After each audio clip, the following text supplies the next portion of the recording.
ETV Bharat के दर्शकों को मेरा नमस्कार। और आप सभी जानते हैं कि चुनाव का माहौल है। झारखंड में 3 फेज का इलेक्शन संपन्न हो चुका है। 3 सीटों, खासकर संथाल की बात करें तो राजमहल, दुमका और गोड्डा में चुनाव होना बाकी है। लेकिन अभी से ही कयास लगाए जाने लगे हैं कि इंडिया गठबंधन और एनडीए के बीच किसका पलड़ा भारी है। इस वक्त हमारे साथ झारखंड के मुख्यमंत्री चंपई सोरेन जी हैं। सर, आपका स्वागत करते हुए पहला सवाल आपसे ये जानना चाहेंगे कि आप लगातार कैंपेन कर रहे हैं, आप जमीन पर जाकर देख रहे हैं स्थिति को। बीजेपी दावा कर रही है कि पिछले बार 12 सीटें थी, इस बार हम 14 लाएंगे। आपका दावा क्या है और दलील क्या है?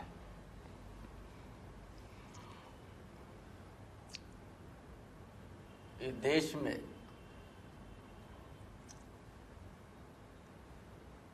इस ईटीवी भारत न्यूज का चैनल इस संवाद के माध्यम से देश और प्रदेश में इंडिया गठबंधन की लहर है।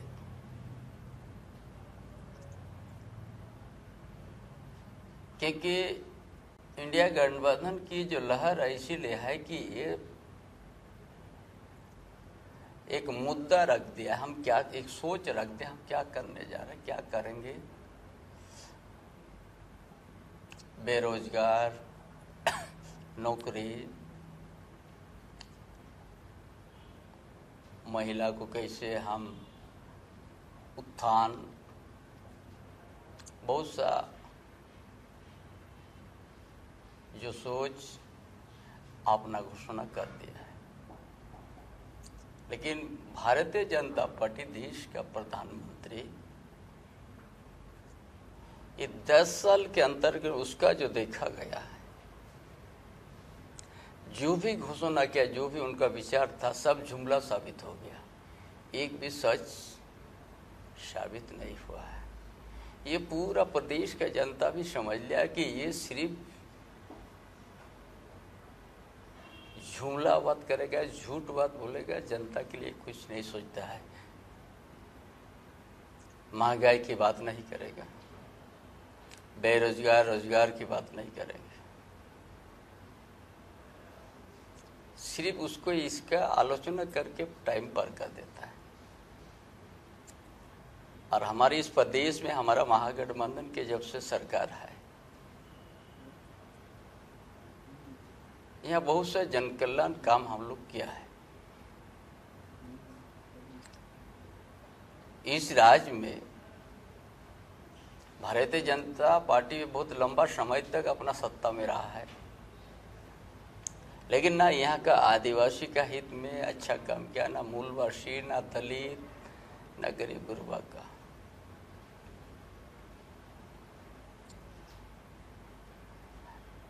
और यहाँ का समस्या, यहाँ का जो मूल जलद समस्या है, वो भारतीय जनता पार्टी उसको बोलने के लिए और स्वीकार करने के तैयार नहीं है। क्या है ज्वलंत मुद्दा? आदिवासी को यदि बचाना है,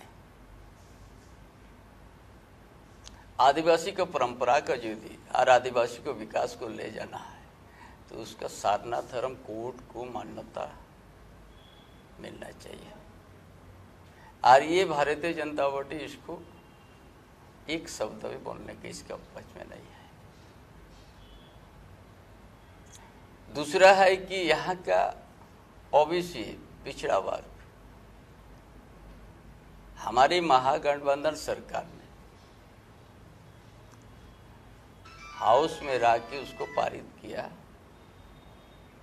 कि 14% से 27% आरक्षण दिया जाए पिछड़ी जाति को। और राजभवन में वो भी रुक गया है।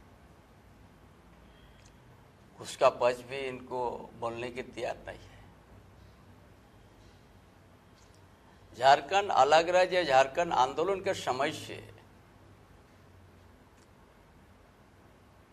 यहाँ का भावना है, यहाँ का दिल का आवाज है कि 1932 के खाद्यान्न के आधारित ही यहाँ का स्थान नीति बने। ये भी हाउस में पास करके ये भी राजभवन में है। उसका बारे में एक शब्द नहीं कहते भारतीय जनता पार्टी। ये बहुत ज्वलंत मुद्दा है झारखंड प्रदेश के लिए,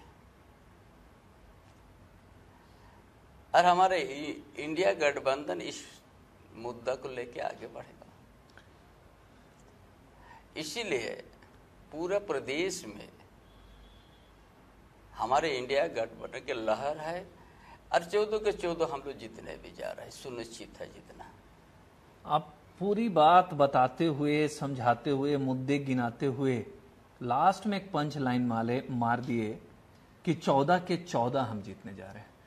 दादा एक चीज बताइए कि 2 केंद्रीय मंत्री हैं झारखंड में, अन्नपूर्णा देवी और जनजातीय मामलों के मंत्री अर्जुन मुंडा, उनकी प्रतिष्ठा स्टेक पे लगी हुई, लेकिन उनका जो दावा है कि मोदी जी की गारंटी काम कर रही है। क्या गारंटी हमको बताइए। जब यहाँ आदिवासी का सरना धर्म कोड में बोलने का पक्ष नहीं है, तो कौन चीज का आदिवासी को आप क्या करना चाहते हैं? आपने जनगणना में कलम आपने सीमित कर दिया, 99 नहीं रखा है, खाली 6 ठो आप कलम रख दिया है। इनका से कितना बड़ा आप धोखा देने जा रहे हैं आदिवासी को। आप ये जो छोटे एकदम इस समुदाय को, आदिवासी को आपने विकास नहीं विनाश के लिए आपने सोच के बैठे हैं। तो वो तो अपने मंत्रिमंडल में यहीं के मुख्यमंत्री कई बार रह चुके अर्जुन मुंडा जी को शामिल किए। उनका कहना है कि भगवान बिरसा मुंडा की जयंती जो है उसको हम गौरव दिवस के रूप में मना रहे हैं, आज तक किसी ने नहीं मनाया। उनका कहना है कि हम किसानों को सम्मान निधि के तहत यहाँ आदिवासी का विश्व आदिवासी दिवस में आप शुभकामना तो नहीं दे रहा है।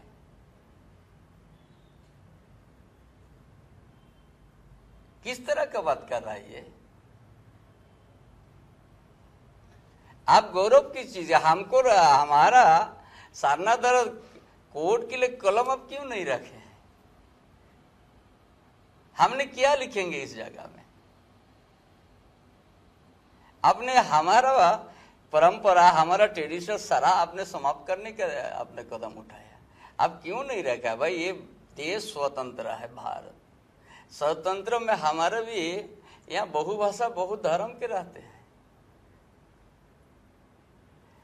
हमारा प्राकृतिक पुजारी है हम लोग, पेड़ के नीचे हम लोग पूजा करते हैं। जी बिल्कुल, हमारा भी तो होना चाहिए ना। लेकिन दूसरा जो एक मुद्दा है दादा कि दूसरा नहीं, इसमें क्यों नहीं बोल रहा है वो लोग? बिल्कुल, हम आपकी बात से इतना सहमत बड़ा हैं। आज आदिवासी का यदि आप बचाने के सोच रहा है तो आपको पहले इनका धर्म कोड को आपको जगह देना है। तो आप ये मान कर चल रहे हैं कि जो 3 मुद्दे हैं, रिजर्वेशन का, सरना कोड का, ये जो है ये इस बार असर दिखाएगा, आपके पक्ष में जा रहा है बहुमत, मतलब जो यहाँ 14 सीटें हैं वो आपके पक्ष में जा रही हैं। एक बात बताइए, जनता के बीच एक चर्चा बहुत आम है कि अभी इलेक्शन चल ही रहा है और भ्रष्टाचार के कई मामले हैं। आपके कैबिनेट के एक मंत्री सलाखों के पीछे हैं, आलमगीर आलम साहब। सुनिए, ये देश में हर चीज का कानून बना हुआ है। कोई चोरी करता है तो उसके लिए दफा है ना? डकैती करता है तो उसका क्या दफा लगेगा? यदि हत्या करते हैं तो क्या दफा है? और अटेम्प्ट टू मर्डर करता है तो उसका क्या दफा है? ये उसी प्रक्रिया में देश में हर जगह उसी तरह का हुआ है। ठीक है। और उसी में ही सब आदमी न्यायालय पर जाता है। ठीक है। जो इसलिए इस चीज को पूरा देश में तो हो रहा है। आपका गुजरात में नहीं हुआ? उसका समय में ही कितना 35-40 हजार करोड़ लेके विदेश चल गया है। उसी का ये तो हर जगह हुआ, अभी भी आज हर स्टेट में करोड़ करोड़ का घोटाले का बात आ रहा है। आज का न्यूज में देख रहे हैं, बम्बई में भी है ना। ये तो उसका ऊपर में एक व्यवस्था है, व्यवस्था उनको ऊपर में कार्रवाई कर रहा है। तो इसीलिए किसी राज्य को उस तरह से बदनाम मत करो। हर स्टेट में तो कुछ हो रहा है। ठीक है, दिल्ली में भी हुआ, आप दिल्ली में भी देखे, यूपी भी हुआ, यूपी में भी हुआ। चलिए, लेकिन आप अपने मंत्री जिन पर एक इतना बड़ा करप्शन का चार्ज लगा, आपने अभी तक उनको अपने मंत्रिमंडल से क्यों नहीं निकाला? अरे भाई, ये भी जांच चल रहा है ना, जांच चलने दीजिए ना। हमने कहा कि देश के अंदर में इसीलिए बहुत सा कानून व्यवस्था है। तो ये जो एक्शन हो रहा है ईडी का, आप क्या मानते हैं कि ये एक्शन गलत तरीके से हो रहा है? ये निर्दोष लोग हैं। हम लोग अभी तक ना, हम लोग तो कभी कोई हस्तक्षेप नहीं किया है। जांच कर रहा है, जांच चलने दीजिए ना, उसमें कहीं आप खड़बड़ा रहा है। और भी जगह के क्यों नहीं पूछ रहे हैं हमको? हम आपसे झारखंड की नहीं, हम झारखंड के नहीं, अब आप तो ऑल इंडिया का विशेष पर नहीं हो जाए, बाकी जगह की क्यों आप हमको नहीं पूछ? बाकी जगह भी पूछते हैं, तब वहां क्यों इस तरह से तुरंत साइलेंट हो रहा है? बाकी जगह में सब कुछ हो रहा है। एक एग्जांपल, लोकतंत्र में लोकतंत्र पद्धति को अपना के आगे बढ़ना है। और लोकतंत्र इसीलिए इस कानून की व्यवस्था है। ये राज्य में हो, चाहे जिला में हो, चाहे देश में हो, ये सब होते रहता है। तो इसके लिए सारा ये प्रावधान है, उसी के माध्यम से उसके ऊपर कार्रवाई होता है। एक सवाल, फिर कार्रवाई होने के बाद कुछ आदमी लोग बच भी जाता है। देखिए, झारखंड वो तो लास्ट अंतिम निर्णय तो कोर्ट में होगा ना, कोर्ट में होगा। लेकिन पहले आप क्यों इस तरफ से? बिल्कुल नहीं, हम आपसे, मैं उतावला नहीं हूँ, पब्लिक ये सवाल पूछ रही है। पब्लिक नहीं पूछ रहा है, ये पब्लिक के बीच चर्चा का विषय है। में जाते हैं, ये बात तो नहीं आ रहा है। नहीं, मेरा कहीं पर होता वाला मुकदमा चल रहा है, ये जानबूझकर हो रहा है। आरोप होने के बाद भी वो बारी होके आता है। ये एक्शन जानबूझ एक साजिश आप एक्शन को देख रहे हैं या है? देखो, ये सारा व्यवस्था इसीलिए रखा गया है, जो जहाँ पर होगा उस तरह से जांच होता है। जांच जब अंतिम होता है, उस समय कोर्ट निर्णय देगा, उस समय पता होता है कि हाँ, ये दोषी हो गया, ये दोषी नहीं हुआ। चलिए दादा, करप्शन पे तो हम लोग बात कर लिए, और इसका रोकने के लिए हर प्रकार का व्यवस्था है। अभी कल्पना जी बहुत सक्रिय हैं, दिल्ली में भी गई, मुंबई में भी गई, और गांडे उपचुनाव भी वो लड़ी हैं। और सुदिव्य सोनू एक प्रोग्राम में उन्होंने कहा था कि आप सीएम के पैरेलल एक नेता को जिताने जा रहे हैं, गांडे बदलेगा। ये सीएम का पैरेलल नेता क्या होता है? आप ही के दल के एक विधायक का ये स्टेटमेंट है, तो सीएम के पैरेलल कोई नेता कैसे हो सकता है? सीएम तो एक होते हैं, इसको आप क्यों आपका नेता बोल रहे हैं? वो हम पहले ही बता दिया, कोई भी इस पद में आता है तो वहां आपका सभी विधायक का समर्थन, सभी दल का समर्थन, उसके बाद ही आप जाइएगा। कोई व्यक्ति, एक व्यक्ति, दो व्यक्ति बोलने से कोई होने वाला नहीं है। इसलिए इस तरह का प्रश्न का जवाब हम देना उचित नहीं समझते। दादा, आप सिंहभूम के टाइगर कहे जाते हैं। एक डुमरी में थे जगन्नाथ दा, वो खैर उनके साथ ऊपर वाले ने एक तरीके से नाइंसाफी कर दी, वो समय से पहले चले गए। आप झारखंड आंदोलन में बहुत सक्रिय रहे हैं, आपकी एक अलग पहचान है झारखंड में, और संभव है कि इसी वजह से जब हालात बने तो आपको सीएम के रूप में विधायक दल ने सामने चुनकर रखा, और आप सरकार सत्ता अच्छे से चला भी रहे हैं, इसमें कहीं कोई सवाल नहीं उठा। आपके बारे में एक प्लस पॉइंट कहा जाता है कि आप समय के बड़े पाबंद हैं और समय को बहुत अच्छे से एग्जीक्यूट करते हैं, फॉलो करते हैं। आप एक सवाल बताइए, मैं पब्लिक का सवाल पूछ रहा हूं, किसी पार्टी का सवाल नहीं पूछ रहा हूं। कल्पना सोरेन चुनाव लड़ रही हैं, क्या ये माना जाए कि चुनाव जीतने के बाद ये चंपई सोरेन जी जिस तरीके से कहा जा रहा है, जो पब्लिक के बीच में ये चर्चा होती है, क्या कल्पना सोरेन को तैयार किया जा रहा है यहां कमान देने के लिए? देखिए, सबसे पहले तो आप थोड़ा सवाल रखने में चूक गया। ये पार्टी सिंबल पर रहा है, पार्टी लड़ा रही है उसको, ठीक है, निर्दलीय नहीं लड़ रही है। हाँ ठीक है, इसीलिए वो लड़ रही है नहीं, पार्टी उनको अधिकृत किया वहां लड़ने के लिए, ठीक है, संगठन है बिल्कुल। बिना संगठन से कोई कहीं पर नहीं लड़ सकता। जैसे हमारा कुछ साथी लोग पार्टी में रह के लड़ रहे, उसको निष्कासित करना पड़ा ना हमको। ये पार्टी अधिकृत किया है, इसीलिए गांडे से चुनाव लड़ रहे हैं। तो उनके लिए प्लॉटिंग तो दादा पहले से तैयार हुआ था। जब वो इस्तीफा सीएम जब गिरफ्तार नहीं हुए थे हेमंत सोरेन जी, उसके पहले सीट खाली की गई थी। तो वो तो मालूम ही है कि उनके लिए पूरी प्लॉटिंग की गई थी। जिस हिसाब से सोच रहे हैं हम उस हिसाब से नहीं सोच रहे हैं। उसका पहले भी हम उसको राज्यसभा हम लोग भेज दिया, वहाँ का विधायक को रीजन किया था। हाँ ठीक है ना, उनको तो गिफ्ट मिला, वो राज्यसभा गए। इसीलिए हर पार्टी का कुछ रणनीति ऐसा है जो हर समय हम लोग पार्टी का राजनीति, पार्टी का रणनीति कोई सार्वजनिक थोड़ी करते हैं। जो आप अपना जिस सोच से सर हम उसका विपरीत हम सोच के बैठा हुआ है। इसीलिए ये सब पार्टी का रणनीति है। एक बड़ा पार्टी का रणनीति के अंदर कोई पहले सार्वजनिक नहीं होता या ना कोई करता है। चलिए हम मान गए, तो पार्टी आप नहीं चला पाइए। मैं समझ गया आप इस बात को। एक सवाल बताइए कि हाल के दिनों में कई बार आप जेल गए हैं, वहां हेमंत जी से मुलाकात भी हुई है। आप जो शासन और प्रशासन जिस तरीके से पूरा ये अमला संभाल रहे हैं, देख रहे हैं, क्या कुछ आपको वहां से कुछ गाइडलाइंस भी ऐसा मिलता है, कुछ बताते भी हैं कि पब्लिक जानना चाहती है? हमको वहां जाते हैं, जो पार्टी का लीडर है जी, कार्यकारी अध्यक्ष हैं वो, कार्यकारी अध्यक्ष है जी जी, और कार्यकारी अध्यक्ष के उसका मिलना पार्टी संगठन के ऊपर नहीं होगा चर्चा। संगठन पहला तो संगठन का चर्चा होगा। ये भी ऐसा भी परिस्थिति है, चुनाव का समय है जी, इस चुनाव के समय में बहुत कुछ चर्चा होना है, तो पार्टी संगठन की ही चर्चा में हम लोग किया है अभी तो जो, क्योंकि ये चुनाव के बीच में हुआ है। चुनाव के बीच में ही सब कुछ हुआ है। आज चुनाव के बीच में हम भी किया है। जी जी बिल्कुल। गठबंधन के साथ हमारा कैसे, पहले तो कैंडिडेट का चयन की बात होगा, सीट शेयरिंग की बात होगा, ये सारी बात है। उसको किसको कहाँ से लड़ाएंगे, इस सारी बात पर ही चर्चा हुआ। आज संगठन को कैसे करके फिर हम लोग मजबूती के साथ इस चुनाव में हम लोग।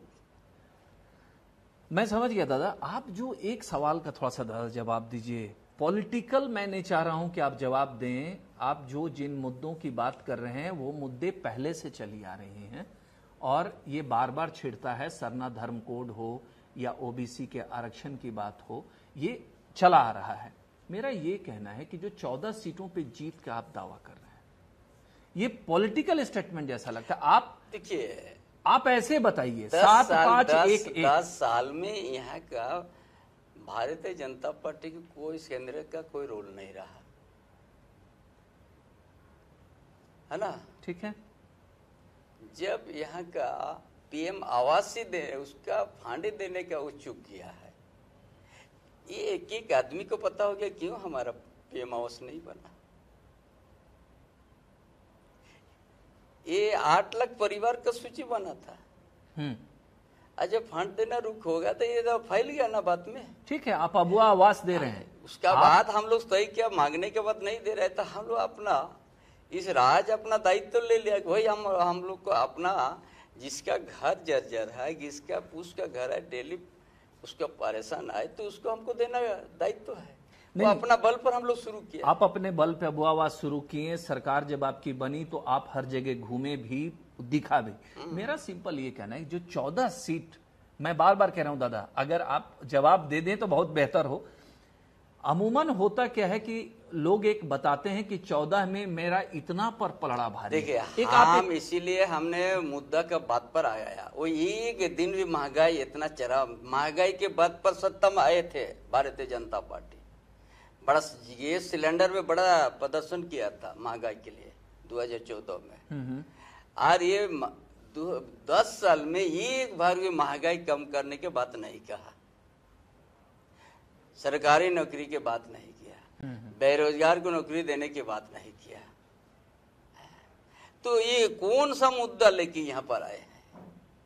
आज जिसको उज्जवल योजना से किसी को गैस सिलेंडर दिया, एक बार देने के बाद उसका सब्सिडी भी बंद कर दिया है। वो गरीब फिर भरने नहीं सके, घर में पड़ गया है। तो इसी तरह का आदमी तो आकलन करता है ना। मतलब आपका है कि लोग मन मिजाज बना चुके हैं इस बार। जनता क्या है भाई, उनको इतना इतना जो योजना वो कहते, तो एक भी वो महंगाई के नाम पर सत्ता में आए थे। दादा हम दुनिया जानता है, हाँ वो पूरा ठीक है। देश जानता है। गैस सिलेंडर को बड़ा जोर वो तो दिखा दिया था, हाँ दिखाते थे वो, इसमें कहीं कोई शक लेकिन नहीं। 400 से 1200 हो गया, एक बार भी महंगाई के कम करने की बात नहीं। वो पेट्रोल की भी बात कर सकते हैं आप। पेट्रोल भी 55 से 60 था उस समय, ये 100 पर कर दिया है। एक बार भी महंगाई के ऊपर में ये भी नहीं बोल रहा है। तो मतलब आपका मानना है कि महंगाई बेरोजगारी आप क्या को लेके जनता, उनका जो घोषणा था जी, एक भी सच साबित हो तब ना। वो कह रहे हैं कि देश विकसित हुआ है, भाई गरीब कम हुए हैं। आप बोल दे, हमको बताओ ना क्या विकास हुआ है। 80 करोड़ जनता को 5 किलो ये भी दे रहा है, तो कहाँ हम परिवर्तन, हमको दिखाओ ना। ये देखिए भाजपा जो दावे कर रही है, 80 करोड़ जनता को भी आप 5 किलो दे रहा है राशन। कैसे आप देश विकास की बात करते हैं? हाँ, कुछ पूंजीपति को अच्छा, उन लोग को आप उन लोग का कार्य को माफ किया है। मतलब पूंजीवादी की सरकार है एक निश्चित रूप से, वो भी मुट्ठी पर पूंजीपति के लिए उन लोग का कार्य भी माफ किया, उन लोग आगे भी बढ़ गया है। अभी भी देश के अंदर 80 करोड़ जनता, ऑफिशियल वो है, अनऑफिशियल नहीं बोल रहा, ऑफिशियल 5 किलो के लिए लाइन खड़ा है 10 साल के अंदर में, और 5 साल देने उन्हीं लोग को जा रहा है। हाँ, घोषणा हो चुकी। ये भी बोलता है, और आप 5 किलो हम 80 करोड़ देते रहेंगे। उसको परिवर्तन के, उनको हम वहां से कैसे उठाएंगे, 5 किलो से कैसे बचे, उसका सोच इनके पास नहीं है। दादा एक सवाल, अगर 4 जून को जैसा आपका दावा है इंडिया गठबंधन मेजोरिटी गेन करता है, जो आप कह रहे हैं कि हम यहां 14 हैं, तो बिहार में भी आपका अलायंस काम कर रहा है, वहां भी आप, तो अगर आप वहां मेजोरिटी गेन करते हैं तो आपका पीएम कौन है, कौन होगा पीएम? गठबंधन तय करेंगे, गठबंधन हमारा तय करेगी, उसके लिए आपको उतावला होने की जरूरत नहीं है। राहुल जी दिखते हैं, गठबंधन तय करेगा, उसके बाद हम लोग करेंगे उसका लिए, उसका पीछे में आपको नहीं रहना है। ये आप देश का हित में, ये 10 साल में सभी चीज जुमला साबित हुआ, झूठ साबित हुआ, खाली ढिंडोरा पाक बोलने से तो नहीं। मोदी जी तो कह रहे हैं 400 पार इस बार।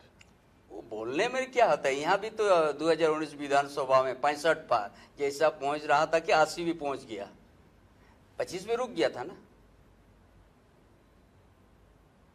ये 400 जो पार बोल रहा है 500 पहुंच रहा है, ऐसा लग रहा है। 400 के बाद 500 ना होता है, और 543 है। है ना जी। तो इतना उसको परेशान होने की क्या जरूरत है? हर स्टेट में जाके रात को भी सुत जाते हैं, आप प्रचार कर रहा है।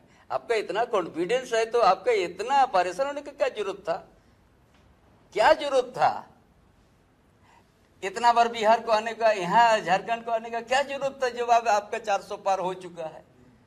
क्या जरूरत था? हमको ये सवाल बता दी। बिल्कुल, ये पब्लिक जनता, ये आपकी बात को जनता सुन रही है। को मिलता तो इतना एक छोटा छोटा राज्य में एक पार्लियामेंट सीट में आप, लेकिन अगर आप, लेकिन ये कॉन्फिडेंस 4 जून को आपने जो बात कही वो आपका दावा है, अगर ये दावा धरातल पर नहीं उतरा, वोटिंग मशीन से नहीं निकला, ईवीएम से नहीं निकला, तब क्या मानेंगे आप?